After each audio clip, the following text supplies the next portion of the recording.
Welcome to the Female Founder Friday podcast, a collection of inspiring conversations with the most interesting female entrepreneurs and small business owners. I'm your host, Lindsay White, and together with my incredible guests, we'll explore the struggles of being a female entrepreneur, the most important lessons, and the future of women leaders in business. And I'm passionate about helping female entrepreneurs become the calm, confident leader their team and their business really need. And that's why I've recently launched my 6-week mental fitness bootcamp. This amazing program will help you tackle your inner critic, tame your saboteurs, tap into your sage inner voice, and help you build the mental muscles you need to quickly overcome the changes and challenges you're facing right now. If you're ready to transform your leadership and your life, connect with me today at highvoltageleadership.ca/positive intelligence to learn more. My guest on this week's episode is Carrie Flynn. Carrie's journey to becoming a female founder is all about matching the needs of her growing family with the needs of her clients as they grow and launch programs and courses. As a classroom teacher, Carrie knew she had all sorts of expertise organizing and creating systems, and she really leveraged that right into a thriving agency that's expanded exponentially during COVID as people went online. Now Carrie streamlined her operation and things are really taking off in 2022. She's got a great story and some really great lessons to share with us today. So let's jump in. Well, excellent. I have the amazing Carrie Flynn here with me today for the Female Founder Friday podcast. Carrie, how are you today? Thanks for coming, being a part of the show. Thank you for having me. I'm so glad to be here. Oh yeah, I am really happy to have a chat with you today. And I do want to know, I'm super curious about your journey to becoming a female founder. Like, how did you get here? Oh, it's interesting. So 2017, probably like April-ish, I was a full-time public school teacher. I had an 8-year-old daughter at the time and a 8-month-old daughter. And I decided, I don't know where I got this idea, but I was really, to be frank, I was looking to bring in more revenue, more income into our family at the time. And so I was like, what's a great way for me to do that? I was like, well, why don't I'm very organized. I'm good with systems. That kind of thing. And so I was like, let me see if I can become like a virtual assistant or even an OBM, online business manager, which at the time I didn't know what that meant, but I was thinking along those lines. And so I started my business, which is called Virtual Simplicity. At the time, I didn't call it that. I just went by my name, but at the time it started back in 2017. And I really started as a virtual assistant, and I was working with clients, many of them who were had either coaching businesses or other types of online businesses, but they also launched programs or they launched courses or what have you. And many of them used a system called Kajabi to do that. So I sort of learned a lot of on-the-job training of how to launch and how that works, and as well as how to kind of set up the tools and the things that go along with the launch. All of that.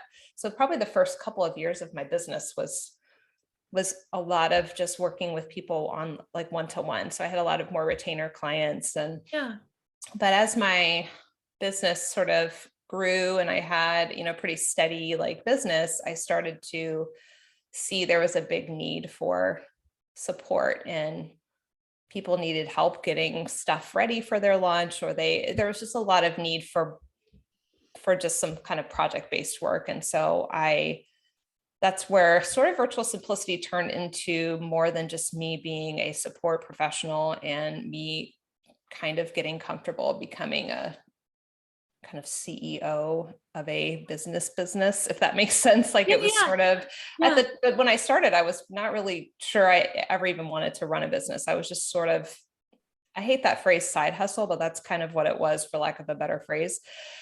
And then as it grew, it really became evident. I really loved it. I really enjoyed it. And that's where it sort of started to turn into me offering launch management services, offering services around setting up funnels, designing funnels, setting up courses, tech and design strategy and all that.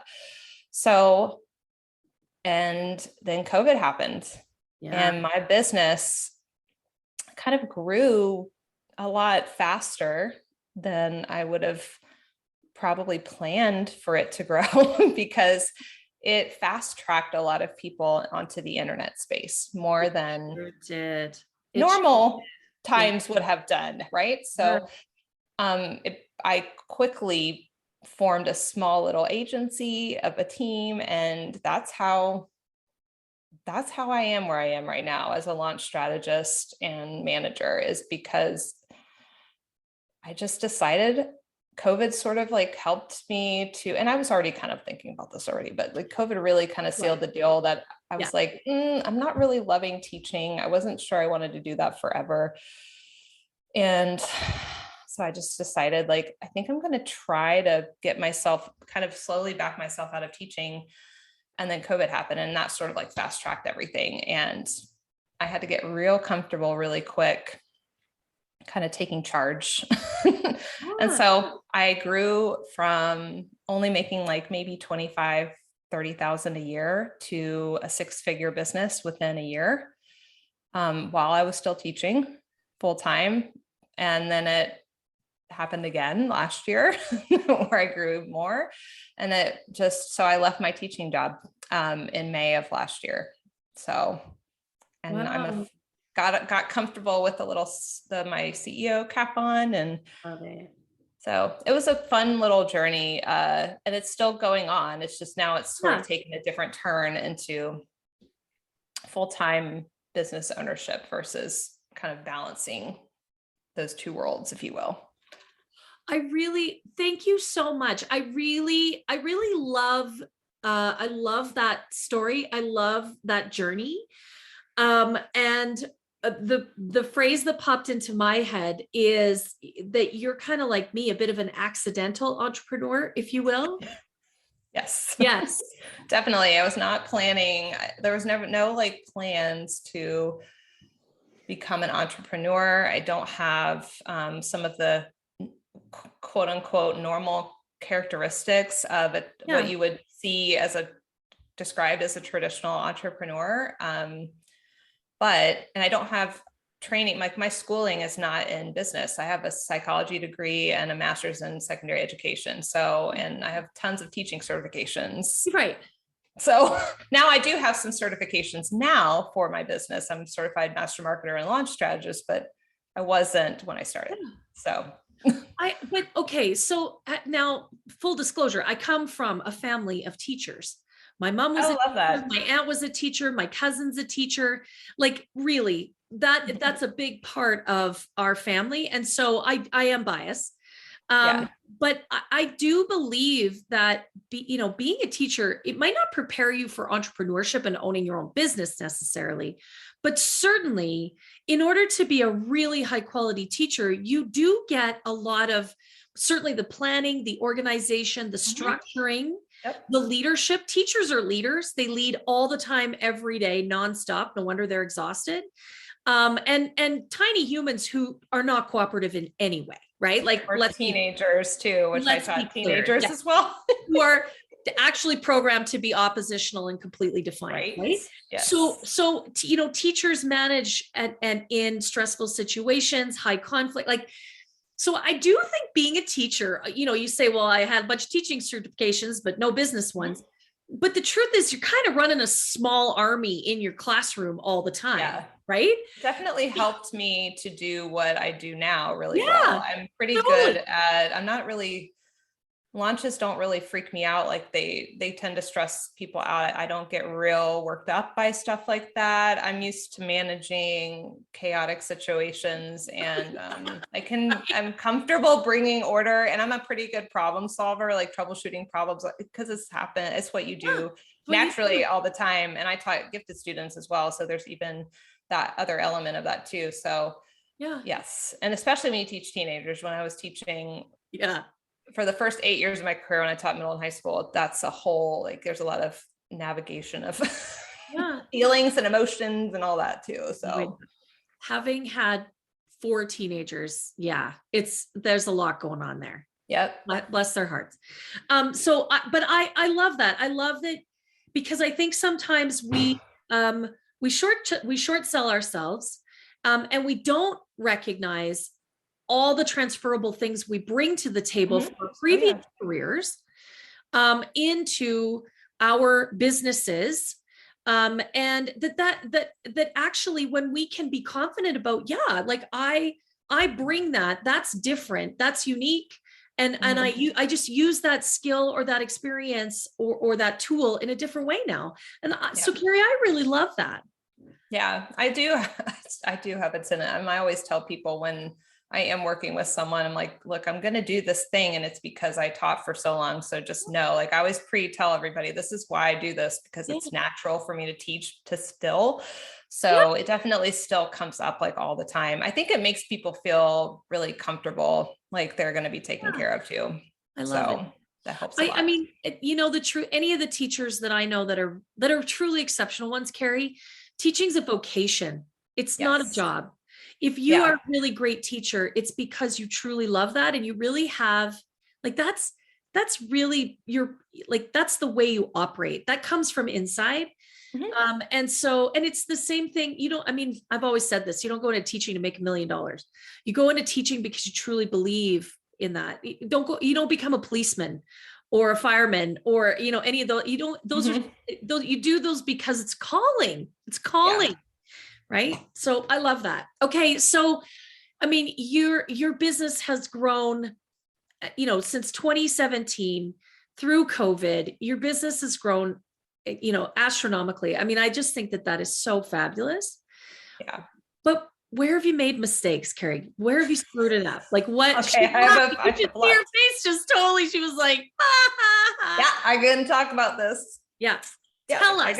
I got plenty of examples. I think most recently, probably since I left teaching and probably midway through last year, there's been a lot of leadership OJT that's gone on, because for the long time, I didn't have my business as my only thing I did. So the first difficult thing was trying to figure out, like, what does my day-to-day look like? That was pretty difficult because I'm used to being in really structured situations, and that was a big learning curve. Yeah. And then last year was a difficult year for us personally. My father-in-law passed away. Oh. And so we had to kind of deal with some of that, and we were moving. It was a lot. So I had to kind of rely on extra support, and I brought on probably, and you'll know this if you guys have businesses too, but you have to bring on sometimes extra help to support you through times. And I will tell you that I'm a very relational person. And if you're familiar with the Enneagram, I'm a 6 on the Enneagram, which I'm extremely loyal to people. And so sometimes that's wonderful, but sometimes you have to recognize that some people are only appropriate to support you for a time. And then you have to let that go. And so the last few months has been like reevaluation as a leader, which has been tough because I'm not used to having to deal with this stuff, but it was pretty obvious that I needed to make some changes team-wise and really reevaluate how many people I had on and what are they helping me with, and how are they going to help me achieve our end results, and just a lot of things that when you become more than just yourself in a business, that is what comes with this sometimes. And that was hard because I am very close with everybody that I work with. And so there has to be this mental change where, hey, I'm not a friend right now. I'm putting on my CEO hat, and we're going to have a chat. Yeah. And so it became pretty clear that I needed to make some changes. And so within the last few months, I've let go of probably 4 different people. Nothing that they did wrong. It wasn't like they were terrible. It just became really evident that I needed to make those changes.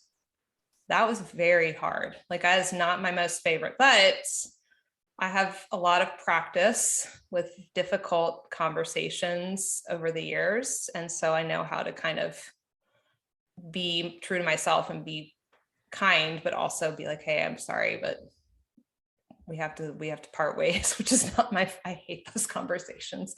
That has been the hardest thing most recently, I would say, that I feel like had I listened to myself and really taken the time to Right. Really learn what I really want and pay attention to what I want and not just try to keep everybody happy. That's not good. You need to always be checking in with yourself as a leader. And is this the business setup that you want? Is this how you're running it, what you want? Is the people around you, are they going to be able to grow with you long term? Is that going to work for you? And had I really listened to myself and had the space to do that, I probably would have avoided some of these difficult conversations in the first place. Yeah. So.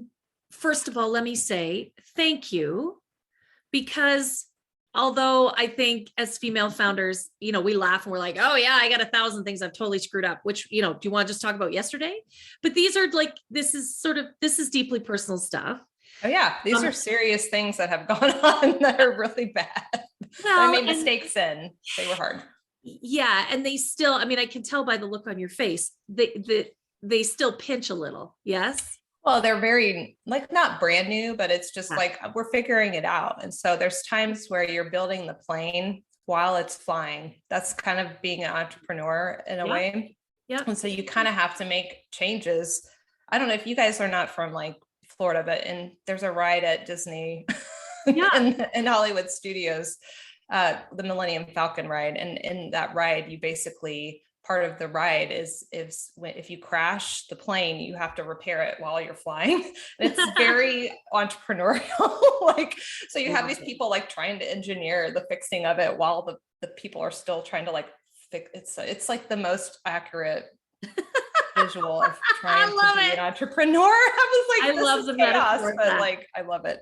Yeah, well, but it's I'm a huge Star Wars nerd, so I really love the metaphor of that. It's very accurate to the journey. If you're scaling or you're making some transitions in your business, which I have been in the last 3 or 4 months, that's part of it, is you have to sometimes look yourself and look in your face and go, what do I really, am I satisfied with the decisions I've made and where I'm at right now? And if not, how can I correct and make those changes? And that's the decisions that have been made recently. Yeah. They're all positive outcomes, but they're just not fun to deal with all the time in the middle of it. No. And you have to talk to people like that. No. And as someone who has done hundreds, possibly thousands of those conversations in my career, if you do find at some point it's not hard anymore, you need to probably go and talk to somebody about that, because those conversations should always be difficult, in the sense that that you're delivering hard information to someone, and that's not easy to do. But I love, Carrie, what you said about really taking the time to take stock and really use that intuition. And I think particularly as female founders, we sometimes in our corporate careers get trained out of that intuition, that gut feeling. Not that necessarily is the only way that you make decisions, but it's certainly, there's always room for your gut check to kind of be that final point of confirmation. And so I love that you said, if I'd had more time, and to go back to the beginning, you're moving, your father-in-law passes away. There's a lot going on. So, there was no time to really have the space to really evaluate that until probably the late fall of last year was when I started to be able to kind of pay attention to that information coming in. So it is what it is. It's I just wish I could have figured it out maybe 6 months sooner, but it's okay. It's not a big deal. But I think part of the journey. Totally. And that's sort of the second part of the question is what did you learn? And it sounds like that's a great learning, that as entrepreneurs, we can get really head down in our business, right? Yeah.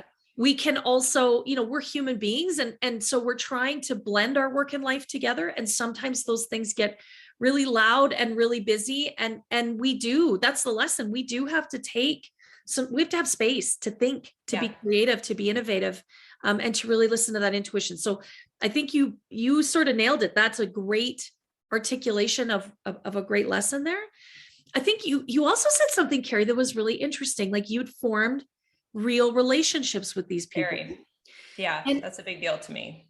I've certainly had clients like that before that have come to me and said, I really care about these people, but they're not performing the way I want, or my business has shifted and what they do isn't aligned.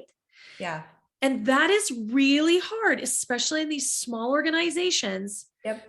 How do we manage that? And that, for some of my clients, that's the work we have to do, is like, how do you really step into the CEO role here? Right. You have to sort of like, that has really helped me because I'm such a huge relator. Like it's like number 2, I think, of strengths finders. It's like number 2 or 3. It's very high. So I will say what has helped me tremendously is to just mentally, I go, okay, the business CEO hat is on now. And then that helps me to like, it sounds really silly, but it actually really does help me to like, okay, I'm shifting mentally. Like it's about results at the end of the day.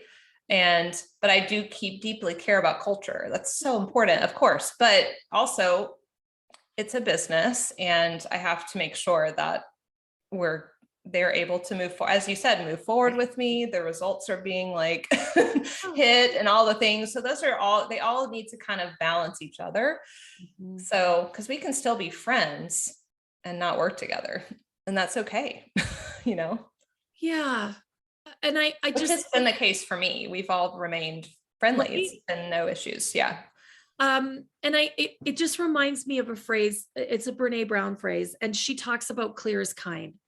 And when we can just, and you said it, like delivering information with kindness and heart and just, being direct, being clear, we're being kind to people about, hey, this isn't working the way we wanted it to. Right. And then, what can you do to help them in your situation? Hey, how can I help you find your next role? What can I be a great reference for you? Can I, right? Like, I always think there's ways to do that. So Carrie, I love that. And I think those are super important lessons for any women business owners that are listening.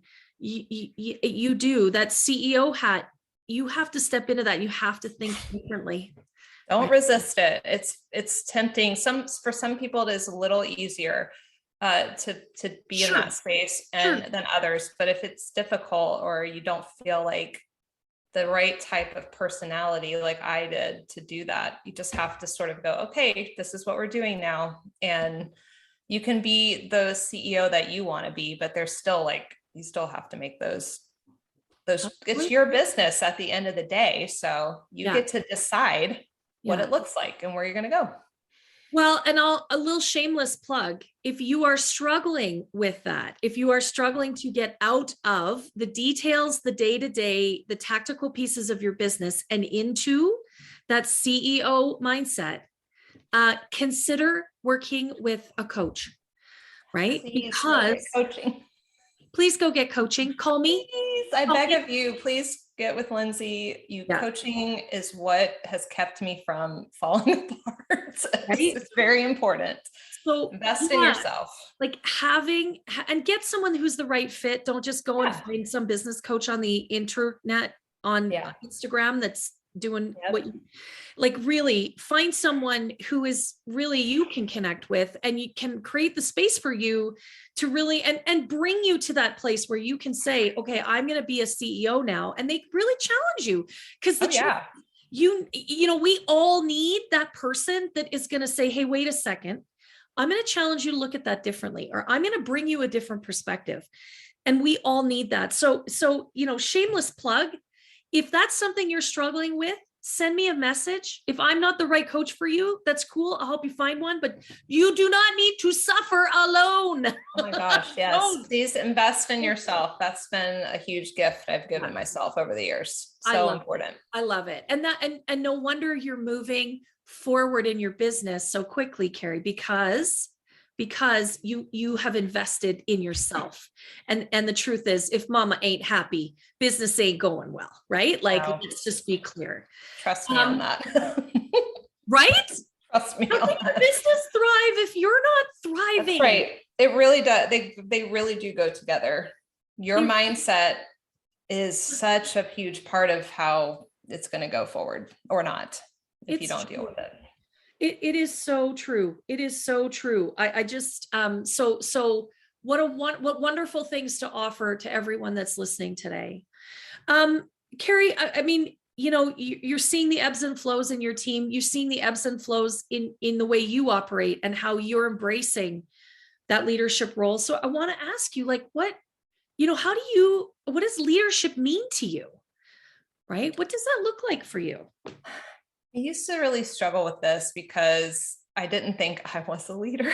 I'm just going to be honest, because I'm pretty introverted. I'm not shy. I'm just introverted. So there's a difference. Yeah. I'm not as charismatic. My husband's in sales and marketing, and he's a big, personality, fun. I'm not really like that. And so I'm not pretty much a homebody. I think you're pretty fun. I'm fun, but it's like, it takes it, I'm pretty like laid back. I'm not like jazzy or anything. So it took me, I think because of what we saw out in the online space, and maybe I don't have corporate experience, but I imagine this is probably true in the corporate space as well, where what you see as leadership is just kind of one swath of personality type, gender roles, whatever.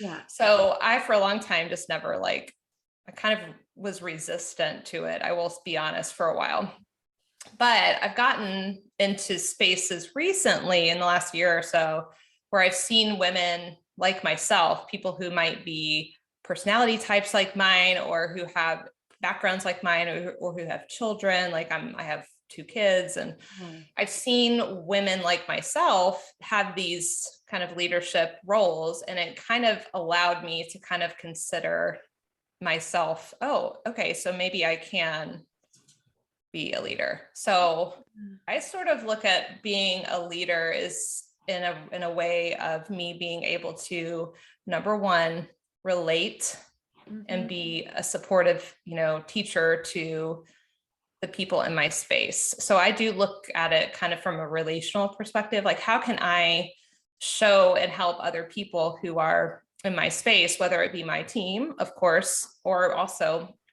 our clients and people who are just in our general space, who are, in our case, launching something or wanting to launch something in any capacity, a digital product, whatever it is. Like, how can we really support and help them, show them that it's possible? Like, I also look at, that's like super important to me. So I really do look at that. My leadership role is I'm sort of a guide. I'm a facilitator and a guide. I don't really look at myself as like, I'm not into the guru thing. I'm not down for that. Like, that's some people that works for them. That's not my leadership style. I'm a big facilitator guide person. Like, let me show you what's possible and look how easy it will feel. Like it is not hard. So, and let me show you how it won't be. So that's kind of how, and then I kind of hope my team can kind of see that as well. Like most of them don't work for me. They're contractors and they have their own businesses. And so supporting them and their business is just as important, and seeing women thrive in business is like super vital to me. So, because I'm not going to take on a bunch of employees, probably, at least not right now. So helping my team achieve their goals and dreams is just as important as showing our clients that's possible for them too. I love that. And I think you make such a great point. And this is one of my missions, is to help people understand that leadership has many dimensions. Right. We see leadership a lot of the time, to your point, as the big out in front, leading the charge, very, very, very assertive. And the truth is that really is only one dimension. But I love how you articulated it. Like, because you're a bit more on the introverted side, that didn't fit. Oh no, it felt like putting on the wrong type of shoes or something. It just was not good. And that, that's the thing, is that leadership is multidimensional, but most importantly, it's and this is what I say all the time, leadership's an inside job, right? Leadership starts from within. Who are you as a leader? What are your superpowers? What is your leadership brand, right? Yeah. We brand our businesses. We know what brand is, but we need a leadership brand that embraces what we bring to the table. What is our style? And I love that you said that, because that is my mission, is to spread that everyone is a leader. Everyone. Yeah. Oh gosh. Yeah. It took me a long time to realize that, like, okay, my superpowers, I make people feel safe. That's what I'm really good at. I'm not a coach, but I'm a great facilitator and guide. I'm more of a consultant, if you will. And I'm really good at making people see how safe they can feel and how much it's totally possible. You don't have to complicate it. So it took me a long time to figure that out, because I think that's wonderful. I wasn't seeing that as much, in the, pointed out there. It took me a while to find that as an example. Yeah. I mean, and it's always a journey. There's no doubt, but I think that's such a brilliant point to make in terms of, how we lead is that it has to be individual. It has to be meaningful for us. And it has to start from the inside. Oh yeah. Right. So another plug for coaching. Yeah, totally. Another plug for coaching. Like if you don't know what that looks like, or if what you see as leadership right now doesn't fit, like Carrie said, it feels like shoes that are on the wrong feet. You need a coach, and it will be the most incredible investment that you've ever made. And you can always send me a DM if you want to talk about that. But Carrie, I love that. That is, I think that just beautifully sums up this whole conversation. So thank you again for your time. I know you got a busy business to run. And I really appreciate you taking some time to share this incredible stuff today. And I hope everyone listening made notes, because it was really impactful stuff. So thank you again. Well, thank you for having me. I greatly appreciate it so much.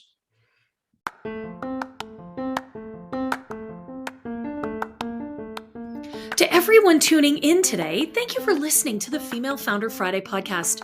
I love the way that Carrie found her own leadership brand and style. That's when we can truly be a really impactful leader. And you can find out more about Carrie and what she does on Instagram, and her handle is @virtualsimplicity. And of course, you can find out more about me on Instagram as well, and my handle there is @HighVoltLeadership. The Female Founder Friday podcast has a goal to impact 1,000 listeners, and it would really mean the world to me if you left this episode a 5-star review and shared it with all your friends. Let's engage 1,000 female entrepreneurs and really amplify the message. Thank you so much for being a part of the show, and don't forget to connect with me at highvoltageleadership.ca.